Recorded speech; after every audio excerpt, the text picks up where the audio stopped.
వంచనల లేక హిండాను అతని భార్యను ఈ నెల 15న పట్టుకున్నారు. పోలీస్ హిండాతో పాటు పలువురిని క్రూరంగా హత్య చేసి ఎన్కౌంటర్ గా చిత్రీకరించారు. బూటకపు ఎన్కౌంటర్లకు నిరసనగా ఈ నెల 23న భారత్ కు పిలుపునిచ్చిన మావోలు అధికార ప్రతినిధి అభయ్ పేరిట లేఖ విడుదలయ్యింది.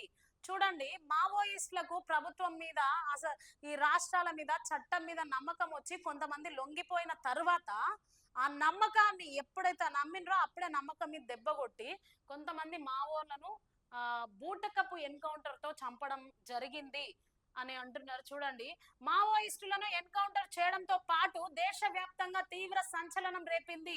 మావోయిస్టు కేంద్ర కమిటీ సభ్యుడు ఆ పార్టీ అగ్రనేత హిండాతో పాటు పలువురిని పోలీసులు క్రూరంగా హత్య చేసి ఎన్కౌంటర్ గా చిత్రీకరించారంటూ మావోయిస్టు పార్టీ ఆరోపించింది. అందుకు నిరసనగా నవంబర్ 23వ తేదీన భారత్ కు పిలుపునిచ్చింది. భారత్ కు రేపు మావోయిస్టులు పిలుపునిచ్చారు. మరి ఇది న్యాయం, వాళ్ళ ఎన్కౌంటర్ న్యాయమే అనుకున్న వాళ్ళు బంధును పాటించకండి. లేదు వాళ్ళని హింసించే చంపినరు అని అనుకుంటే మావోయిస్టులకు సపోర్ట్ చేయండి, బంధుకు సహకరించండి.